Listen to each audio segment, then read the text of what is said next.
Hey everyone, today I want to talk about this callus on your big toe that sits on the inside here. Now, this is something that is super common. I see it a lot with people who have come in with foot problems like plantar fasciitis and metatarsalgia and different issues like that. And I'm going to talk about what kind of story this tells. But first of all, I just want to show you where this is. So we're going to hone in on this little callus right over here. This is extremely common. So why do we get a callus on this part of the toe? And oftentimes it leads into callus on this part of the bunion area here. So basically a callus is a thickened layer of skin that helps to protect the underlying tissues, and it basically comes from a lot of friction to the area and a lot of shearing. And we're going to talk about the biomechanics of that in just a little bit. And we're also going to be talking about how to treat this also. So again, this is super common. It's not often very painful because it's really like dead skin after a while and fairly easy to take off. You need to remember that this callus is just like having extra something in here. So it takes up space in the shoe and oftentimes can get sharp and jagged and even catch on your socks.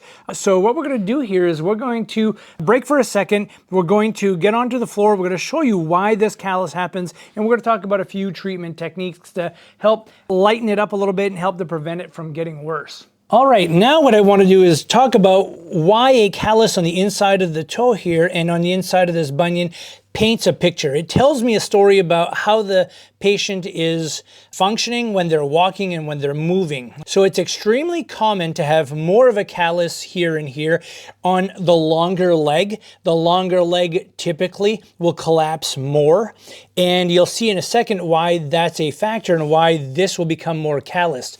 The other thing that contributes to this quite a bit is a lot of calf tightness back here. So if she can't bend very well here, she needs to collapse and turn the foot out. So as you see here, if she were to bear some weight onto this foot, you can see how she collapses inward, and watch what happens to this toe. So come back up to a normal position right here.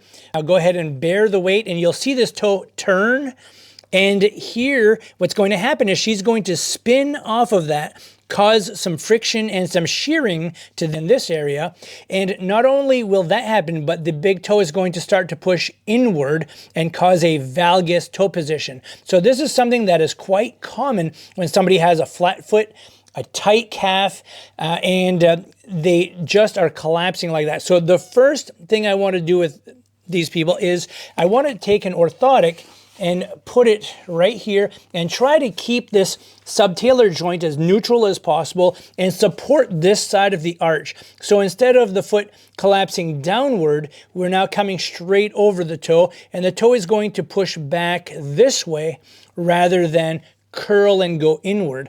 So this is a great way to help prevent the toe from being pushed in and from continuing to get this callus.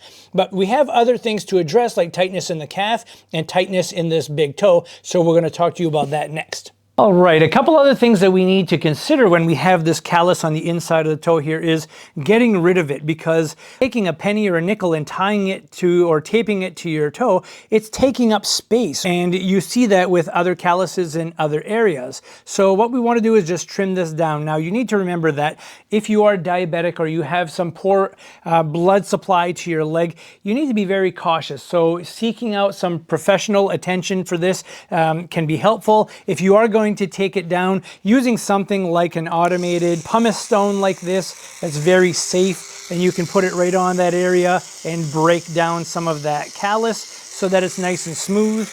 And that's a real safe way to do it. And there are all kinds of devices like this that you can use to help trim that and smooth that down so it doesn't catch on anything and it doesn't take up so much space.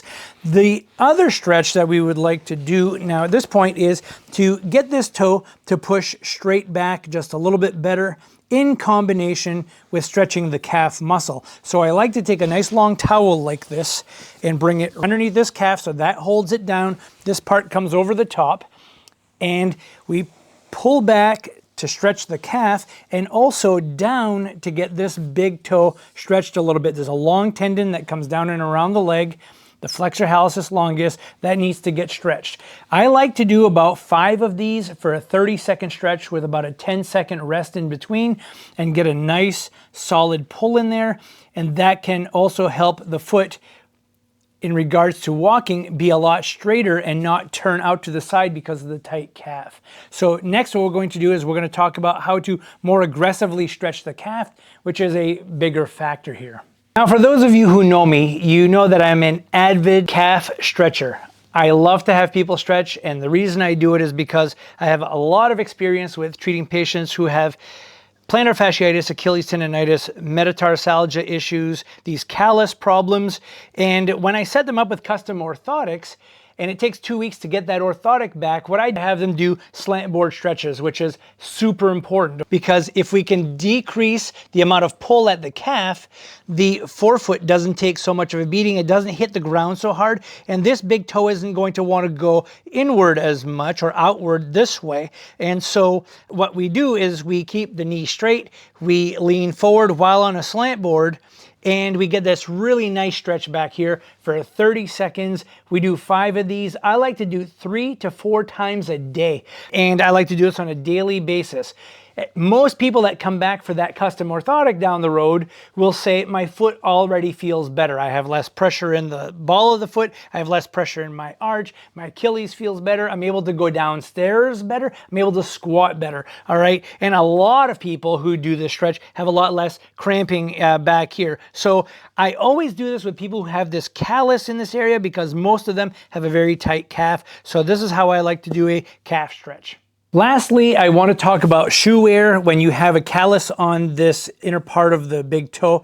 It's important that your shoes have enough width to it. You don't want that callus in the inside part here rubbing on the shoe. You want to make sure that your shoe doesn't have a lot of leather that's crossed over it in that region.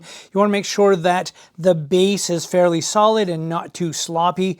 And it's important that you have that insert, that orthotic inside your shoe to help support your arch over here. So having good shoe wear with a good forefoot here is really helpful to take that pressure off. So if you want more videos or more exercises on how to support this inner arch so that your foot doesn't collapse so much, be sure to click on the video above, and we'll show you 7 exercises to help improve the strength in your arch. Thanks.